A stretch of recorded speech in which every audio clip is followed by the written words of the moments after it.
esófago es una cavidad virtual. Por lo tanto, es un poco difícil a veces evaluar. Existen técnicas especiales que no han pasado de moda como en otros órganos, ¿ya? Hay que distender ese esófago para poder evaluarlo.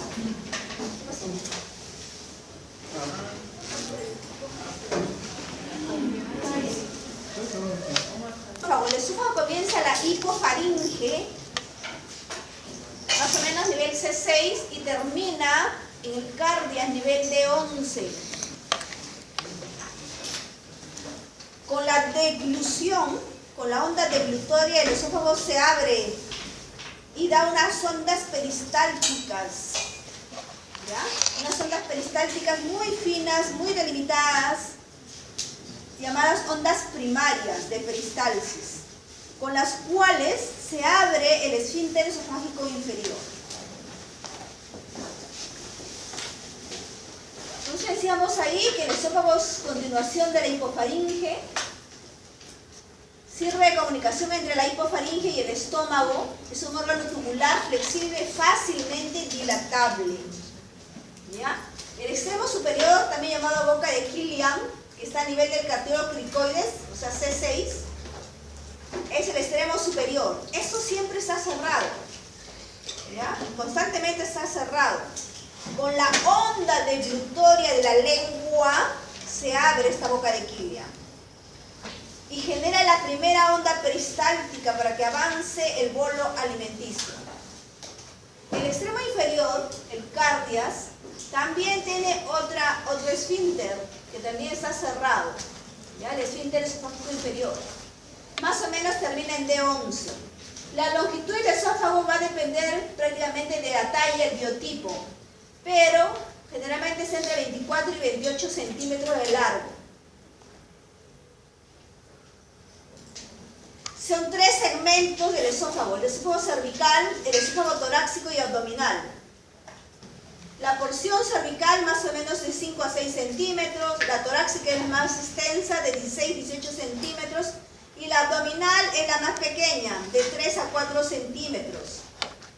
La unión entre el esófago y el estómago o fondo de estómago forma un ángulo, el ángulo de His, H-I-S.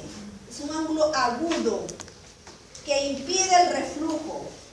Ojo, esta porción está debajo del diafragma, la porción abdominal. Siguiente. Ahí vamos a ver. Entonces, el esófago está entre dos esfínteres que siempre están contraídos. Evitan el reflujo y también el paso de aire y todo lo demás. Normalmente en reposo el esófago está colapsado. Para evaluarlo tengo que distenderlo. La función del esófago es transportar el bolo alimenticio desde la boca al estómago, ayudado por las ondas peristálticas que se generan con el movimiento deglutorio.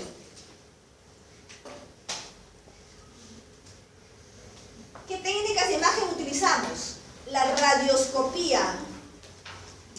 La radioscopía, también llamada fluoroscopía, es una técnica dinámica por la cual, es cierto, mi radio, pero estoy con el tubo de rayos X prendido y veo cómo pasa el bolo. Radioscopía, es una técnica dinámica. Con el tubo de rayos X sigo el pasaje de todo el bolo alimenticio. Luego tenemos las radiografías que se hace con bario oral. Se le da a digerir al paciente el bario y el paciente lo traga como si fuera un yogur. Eso se impregna en la mucosa, con las ondas peristálticas se impregna y queda la mucosa, se observa la mucosa. Y las imágenes que se adicionen o se extraigan de esta mucosa. Cuando el paciente tiene sospecha de una perforación de la pared, se utiliza el contraste hidrosoluble, contraste yodado hidrosoluble, cuando se sospecha de perforación, es la alternativa. Y la técnica doble contraste, en la cual también podemos agregarle, además del contraste blanco, que es el bario o el yodo, se le agrega aire. Otra técnica es la ecografía endoscópica nada más. a través del cual se traga un catéter que tiene el ultrasonido. La tomografía computarizada se utiliza para estadiajes, si hay tumores a distancia o locales, la extensión tumoral local. Y la resonancia magnética, cuando no se puede hacer tomografía, se hace resonancia magnética. Estos dos métodos son para estadiaje. Realmente la técnica ideal es esta de acá, ¿ya? El bario o la sustancia hidrosoluble. Esa es la técnica ideal para evaluar esófago, con el movimiento del glutorio del paciente. Para hacer el estudio, el paciente debe estar en ayunas de unas 6-8 horas. El paciente se le explora, o sea, el examen se hace preferiblemente de pie, para ver el movimiento del glutorio. Cuando es el paciente pues, postrado, o cuando quiero complementar alguna imagen, lo hago de cúbito, oblicuas, y una técnica para evaluar reflujo. La técnica para evaluar reflujo es ponerle entre el embudo, o sea, el paciente con los pies un poquito más en alto, para ver si ese esfínter no es competente y se abre ante el movimiento de la gravedad. Siguiente. Oh, Dios, soy lo que te va a pasar. Bueno, esta es la fluoroscopía. Tenemos esta mesa que es manipulable, se puede el paciente parar, se puede echar o puede poner entre el embudo. Aquí a través de con esta máquina, con este aparatito, muevo la mesa y el paciente está con su vaso y va tragando el bario. Y voy observando en la pantalla, aquí en la pantallita, cómo viene, pasa el contraste. Va pasando el contraste por el esófago y los movimientos de glutorios. Y veo aquí cómo el contraste llega al estómago, ¿no? Y a intestinos, etc. Ese es el método de fluoroscopía. Es un método dinámico por la cual, por una pantalla de televisión, se transmite la imagen que emite los rayos X. Entonces ya no tengo placas, sino tengo una pantalla que transmite los rayos X y observo el pasaje dinámico del contraste a través del esófago.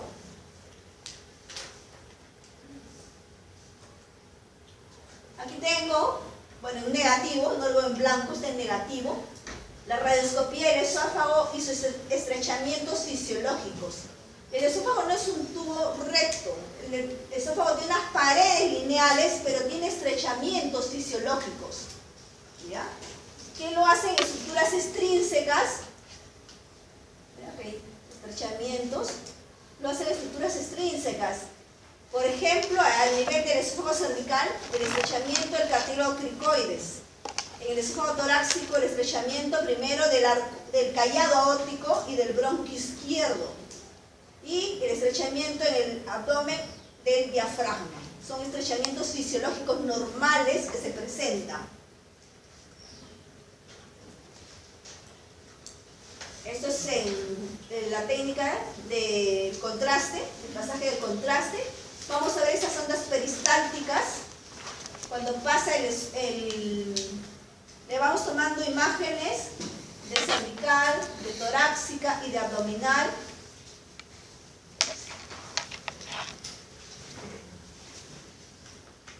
Veamos acá, primero el esófago cervical. A este nivel está la muesca cricoidea, la muesca cricofaringia, entonces el esófago cervical. Más o menos aquí comienza el esófago cervical, esta es la hipofaringe.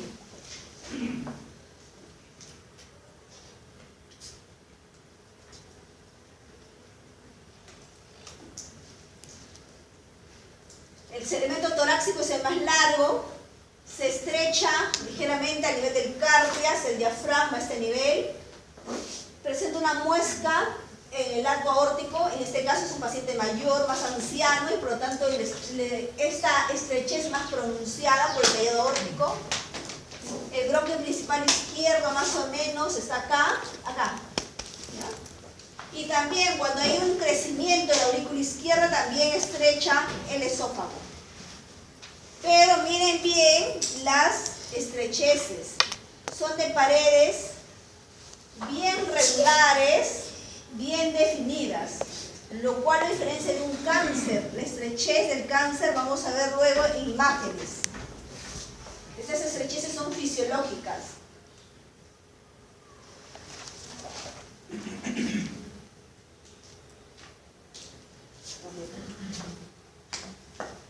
Vamos a hablar algo de patología del esófago. Ya hemos visto la anatomía, vamos a hablar algo de patología. En patología congénita la podemos sospechar ya desde la época del control prenatal.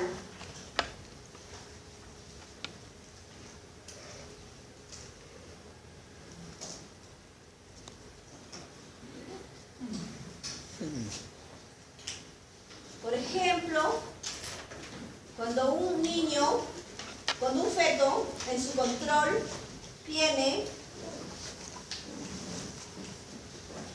esto, polidramnios. En un control prenatal, una ecografía, le encuentran a la madre, ese feto está con un polidramnio masivo. Le hacemos un cortecito en la ecografía, un corte transversal, y observamos a nivel del abdomen que no se visualiza líquido en el estómago ni en asas intestinales. No hay líquido, evalúo todo el fetito, veo polidramnios y además no hay agua en el estómago ni en asas intestinales. Y polidramnios, ya sospecho que puede haber un problema en el esófago. Una de ellas es la atresia. Y hay diferentes tipos de atresia esofágica.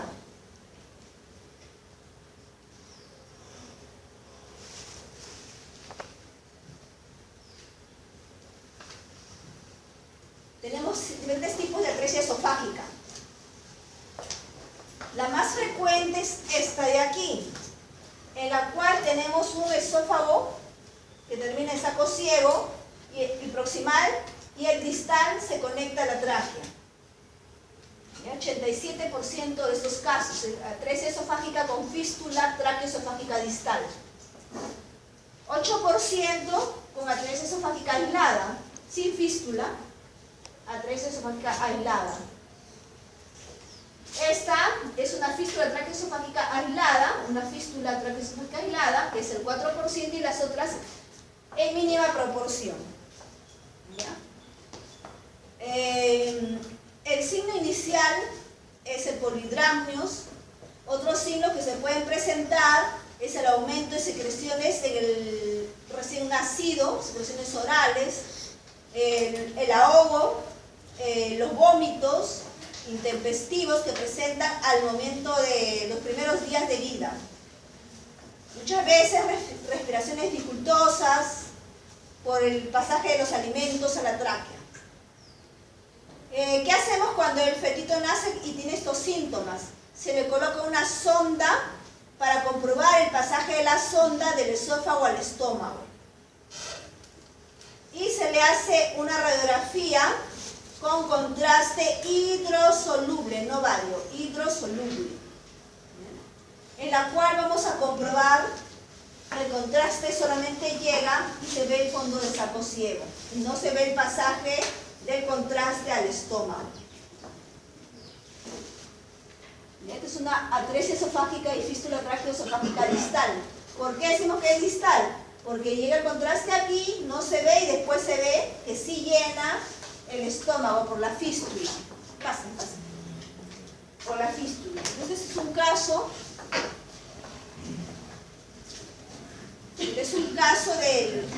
del primer tipo, atresia esofágica con fístula tráqueo-esofágica distal, que es la más frecuente.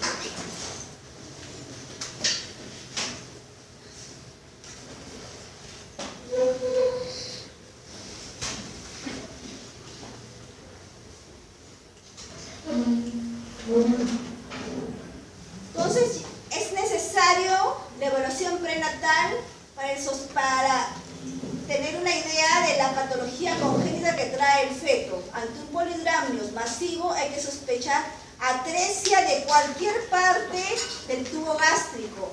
Pero si además de polidramnios tengo que no hay líquido en el estómago y no hay líquido en el intestino en controles sucesivos ecográficos, ya tengo la sospecha más cercana de que es una atresia esofágica.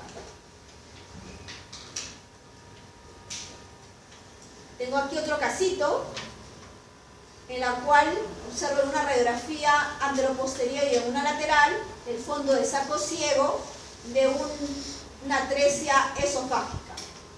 El stop de contraste en el fondo de saco ciego. El niño pues tenía todos los síntomas de una atresia esofágica. Pasemos a otra patología, los divertículos esofágicos. Los divertículos esofágicos son una patología también congénita, generalmente asintomática, se encuentran a veces de casualidad. Los divertículos son imágenes por adición, o sea, se adicionan a la mucosa. Tienen una forma sacular, puede ser oval, con un fondo convexo, de paredes bien definidas, bien regulares, con un cuello que se comunica con la mucosa. Las dimensiones pueden ser variables y estos divertículos se forman por dos razones: por pulsión o por tracción. Por pulsión quiere decir una hernia de la mucosa a través de la pared muscular débil congénitamente. Más frecuentemente encontramos este tipo de divertículos en la unión faringoesofágica, o sea, arriba, en el esófago cervical. Los de pulsión generalmente corresponden al esófago cervical. Y tenemos el famoso divertículo de Zenker a este nivel. Y los divertículos por tracción están formados por la totalidad de las capas del esófago, o sea, no solamente mucosa, sino muscular y serosa. Generalmente es causado por adherencias del tejido vecino. Por ejemplo, por una tuberculosis hace que traccione el esófago y se forme un divertículo. Y son más frecuentemente en el segmento torácico. Son más frecuentes en el segmento del esófago torácico. Pasemos a ver el divertículo de Zenker. Generalmente estos pacientes sí vienen con algunos síntomas. Por ejemplo, usa con halitosis, regurgitación de alimentos, masas en el cuello. Se visualiza más o menos en la línea media a nivel de los senos piriformes y se extienden hacia abajo. Y a veces llegan a ser de gran dimensión. Vean, acá tenemos un esófago cervical. Esta es la columna cervical.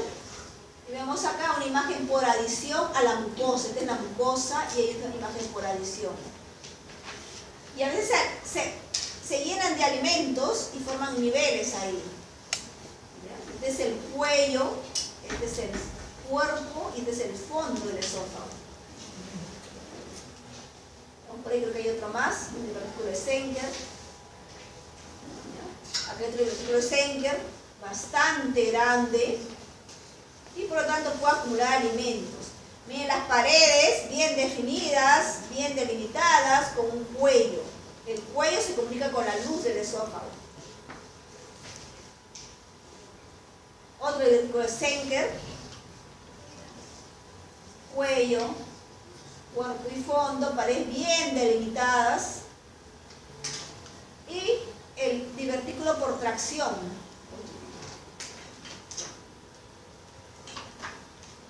Acá el divertículo por tracción, ¿dónde está? Acá el divertículo por tracción, son más pequeños, también tienen un cuello y generalmente es el esófago torácico. Pasen. El esófago torácico. Son más pequeños generalmente los divertículos por tracción. Pasamos a otra patología. Otro divertículo por aquí, ejemplo, para que no se olviden, miren las paredes. Cuerpos extraños, frecuentemente en niños, y muchas veces no nos damos cuenta. Del cuerpo extraño. ¿Cómo se ve un cuerpo extraño? En el examen por contraste, el examen se llama esofagograma. Generalmente se va a ver como una imagen por sustracción. Está en la luz, de bordes bien definidos, que no altera mayormente el peristaltismo, no produce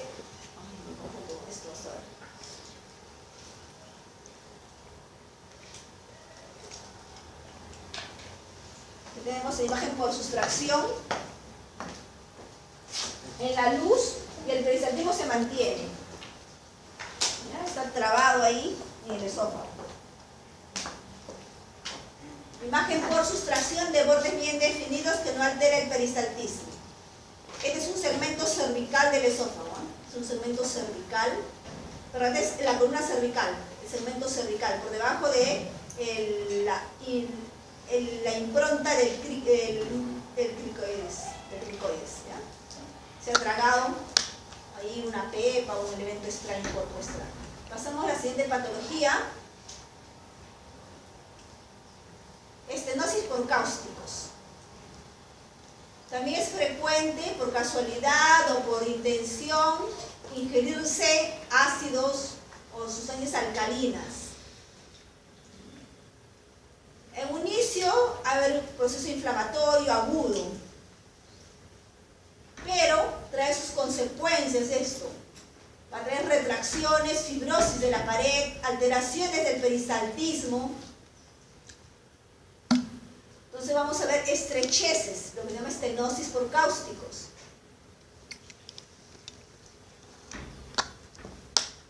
Veamos ahí.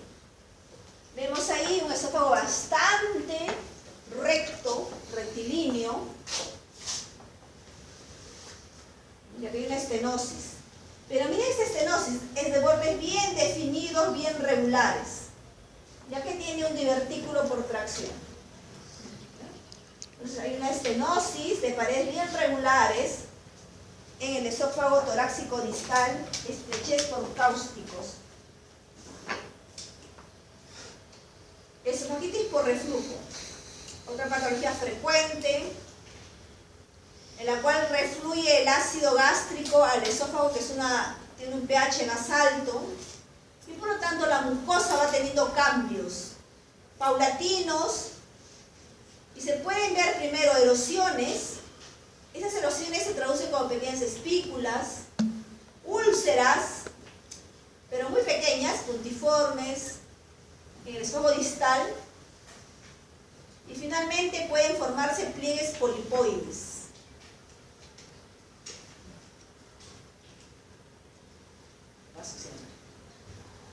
Ven ustedes ahí un esófago bastante bien distendido, a doble contraste, donde los pliegues deben ser paralelos, pero acá hay unos pliegues medio transversos, que son perpendiculares a la orientación de la mucosa, ¿ya? Medios abigarrados, perpendiculares a la orientación de la mucosa. No se ven ahí erosiones, pero esos sí son pliegues. Aquí hay una imagen de aspecto polipoideo en la luz del esófago. Esofagitis por reflujo.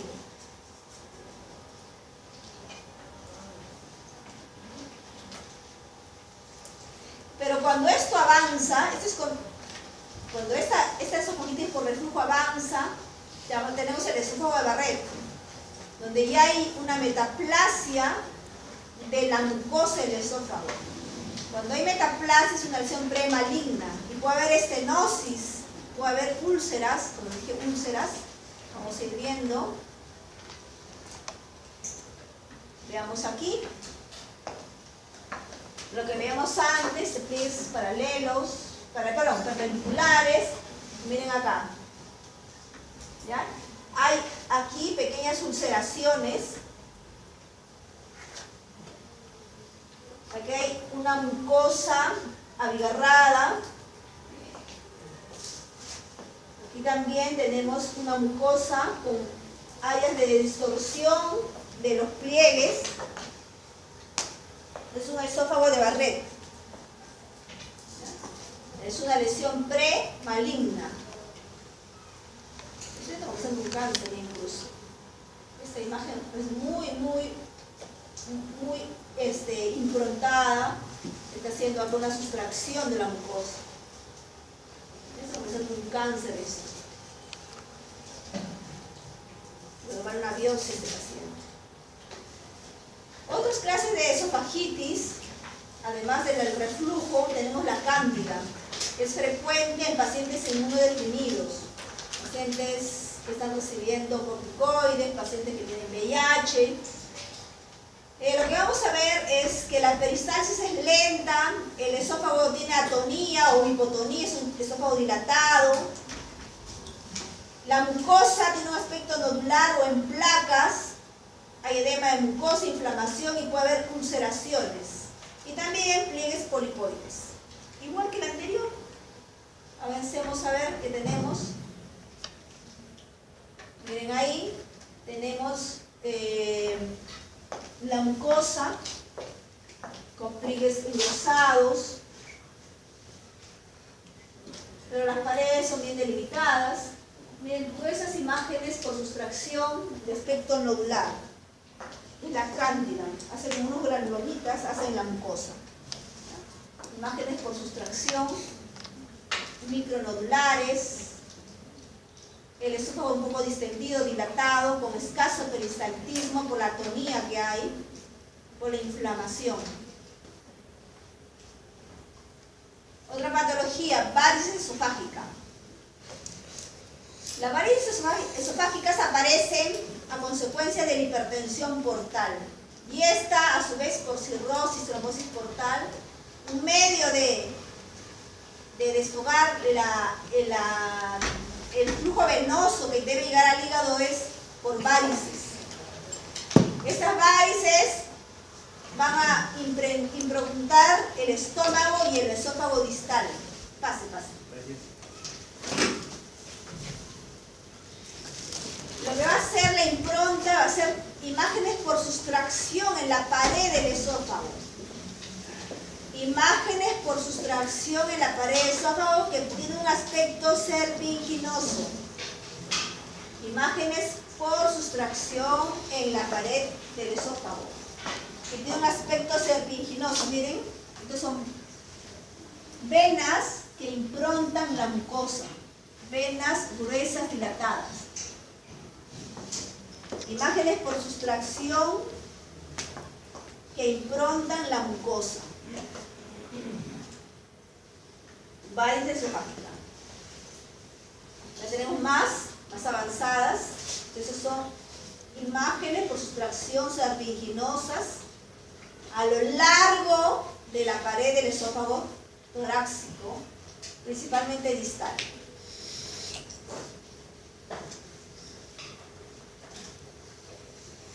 Pasamos a trastornos funcionales del esófago.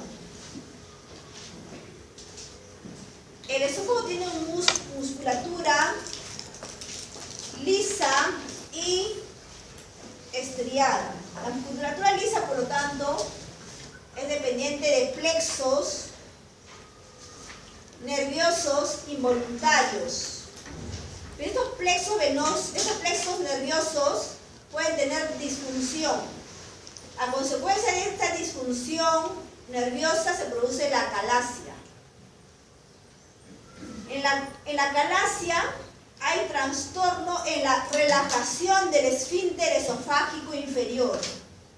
Por lo tanto, si no se relaja este esfínter, no va a pasar los alimentos. Y por encima de eso se va a dilatar el esófago acumulando alimentos. Entonces hay un aumento del diámetro y longitud del esófago. Va a ser algo tortuoso el esófago, porque esto es crónico. El contraste que vamos a dar al paciente va a ser heterogéneo porque tiene alimentos retenidos el esófago.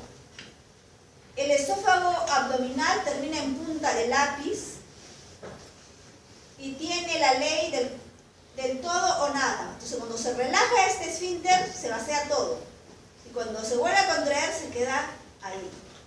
Por ejemplo, una de las enfermedades en nuestro medio es Chagas. Chagas produce alteraciones a nivel de este plexo nervioso. Chagas cursa con acalasia, Chagas.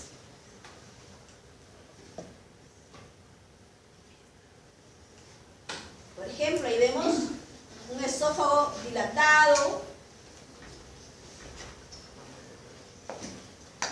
largo, incluso aparecen ondas terciarias tratando de vaciar el esófago, aparecen ondas terciarias. tratando de vaciar el contenido esofágico, y el esófago abdominal termina en punta de lápiz.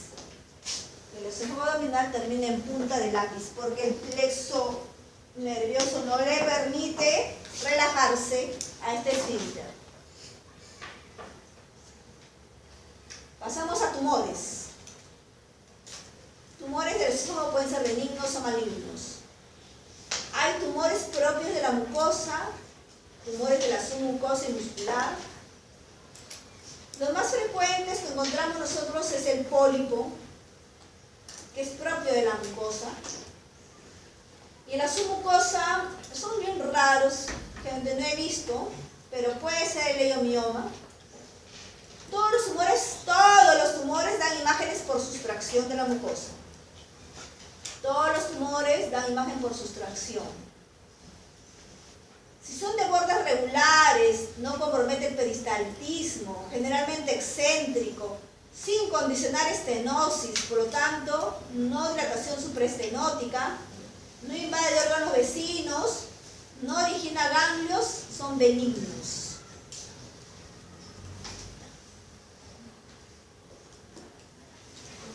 Por ejemplo, vemos por aquí nuestro esófago. Estas son las ondas peristálticas. Por aquí vemos una imagen por sustracción que no produce dilatación por encima, tampoco estenosis, pero ahí está la imagen por sustracción de bordes bien definidos. Aquí hay otra imagen por sustracción en la mucosa de bordes bien definidos. Tumor benigno, un pólipo. Es más frecuente encontrar, es bastante frecuente encontrar pólipos. Ojo, pero el pólipo es una lesión pre-maligna, por lo tanto hay que sacarlo. Generalmente se lo extrae por endoscopía.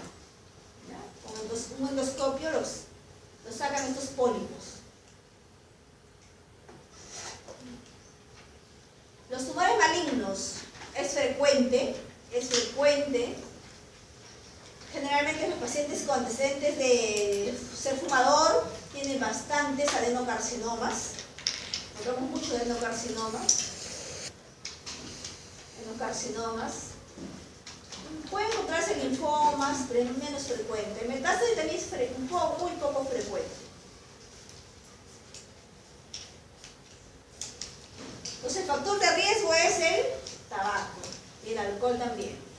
¿Ya? Otros factores de riesgo asociados, la estenosis por cáusticos, la estenosis por radiación, el esófago de Barrett, ese paciente que sufre de gastritis y reflujos, también es otro condicionante de hacer una malignidad en la mucosa del esófago.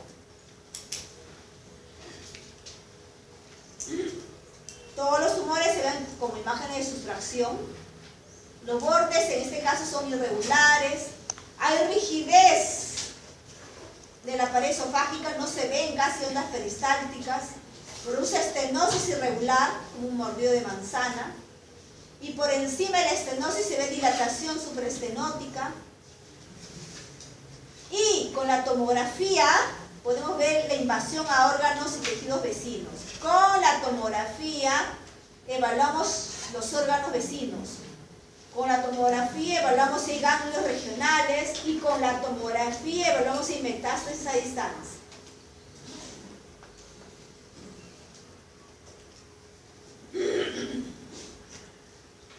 Como dije, la clásica imagen corazón de manzana produce una estenosis anular, estrecha, en forma irregular, ulcerada, la luz del esófago. Por ejemplo, aquí tenemos un esófago con contraste bastante heterogéneo porque hay resto de alimentos acá. Y aquí vemos la estenosis, bastante irregular, la imagen por sustracción. Esta es la sustracción de la luz o sustracción de la mucosa. Este es el único pasaje que tiene de contraste porque todo eso está comprometido. Entonces una imagen por sustracción que estenosa la luz en forma excéntrica y produce dilatación supraestenótica.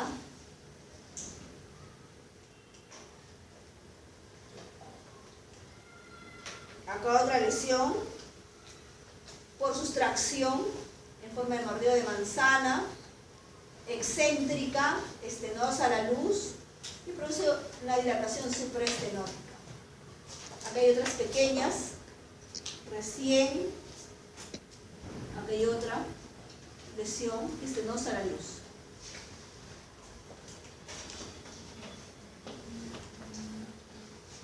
Otras lesiones pequeñas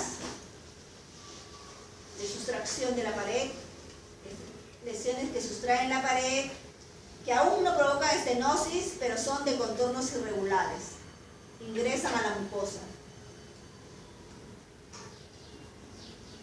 Esta mucosografía solamente se hace por radiografía. Tomografía no llega a evaluar esto. Tomografía puede evaluar la extensión a los órganos vecinos, las metástasis, los ganglios, la relación con órganos vecinos. Ahí dice, la tomografía computarizada está reservada para estadiaje de los tumores esofágicos. Ver el tamaño de la masa, si tiene conexión con otras estructuras, fistulización con otras estructuras, la relación con tráquea, con aorta. Le dice al cirujano si esto se puede resecar o ya no es resecable. Si este tumor capta o no capta contraste, se hace el TNM con tomografía. También se utiliza para el control de recidivas y evaluación de ganglios regionales y metástasis a distancia. Esa es la utilidad de la tomografía. Ejemplo, aquí tengo una tomografía con ventana mediastinal, que es el mediastino. Pero aquí tengo un bronquio derecho, bronquio izquierdo, este es el aorta. Y aquí tengo el esófago a este nivel. Generalmente el esófago se ve como una línea nada más porque está colapsado, pero hay una masa en el esófago. ¿Ya? Veo la relación que hay con la aorta, no invade la aorta, no invade bronquios. Veo otro tumor aquí, miren, la luz del esófago es esta, negrita, la luz del aire, todo este es el tumor. Entonces la pared es el tumor. Miren, acá hay un ganglio. Tiene un ganglio en la cadena infracarinal. Entonces, tomografía ve la relación que hay del tumor con los órganos vecinos. Aquí tenemos, ¿dónde está? Este es el tumor. En este caso, al paciente le han dado contraste oral, por lo tanto, la luz está blanca. En lo anterior no tenía contraste oral y la luz estaba con aire. En esta de aquí, el paciente ingirió contraste oral, por lo tanto la luz del esófago tiene contraste oral, está blanco acá, y el tumor es todo esto. Y miren cómo invade la tráquea, la pared de la tráquea. Hay invasión del tumor a la pared de la tráquea. Así puedo ver que el tumor puede invadir el pulmón, puede invadir la pared de la aorta, etcétera, etcétera.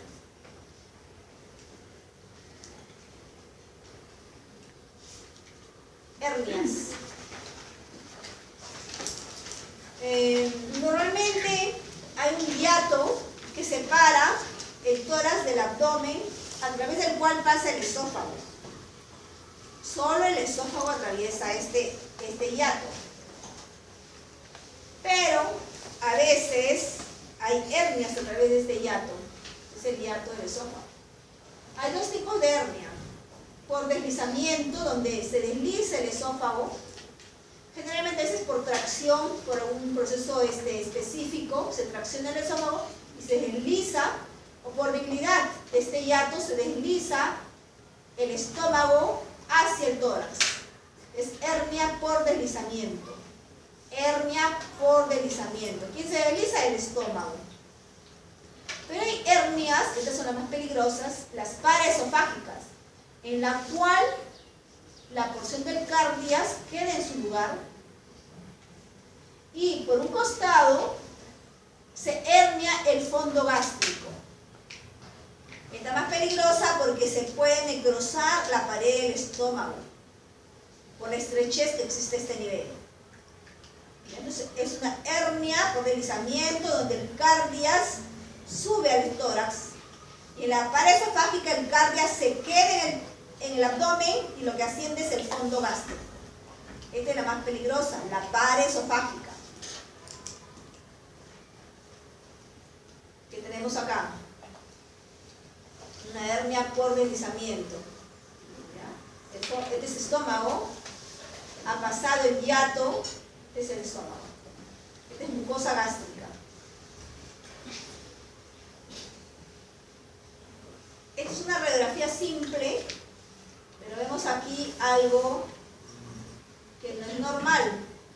Le tomamos una radiografía lateral y vemos aquí que el estómago está en el mediastino posterior. De la luz del esófago que está con gas por el estómago que ha ascendido. Una hernia del hiato esofágico, aparentemente por deslizamiento. Las hernias paraesofágicas pueden llevar a esto, a un pólulo del estómago. Las paraesofágicas, como le dije, son más peligrosas, pueden llevar a una volvulación del estómago. Gira el estómago porque está fijado arriba, gira el estómago. No hace esto. ¿Ya? Como el cambio se queda en su lugar, puede haber una volvulación del estómago. Ahí viene lo peligroso que es la hernia paraesofágica.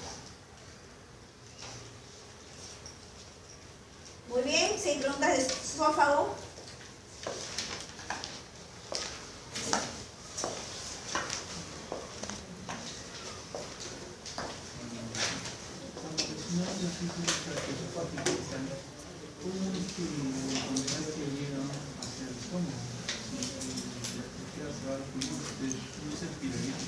Pues realmente viene con ahogos, transpirando. Puede verse, no siempre. Pero cuando usted encuentra contraste en el estómago, a pesar de que hay un saco ciego, se sospecha que hay una fístula. ¿Ya?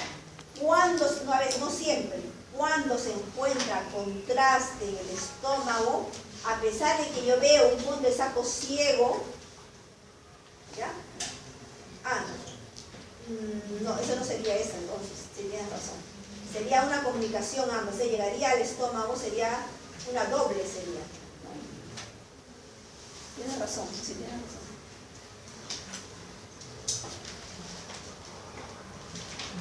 No quiere besar. Sí, tiene razón él, sí, no debe haber. No debe haber contraste en el estómago. Si llegara el contraste,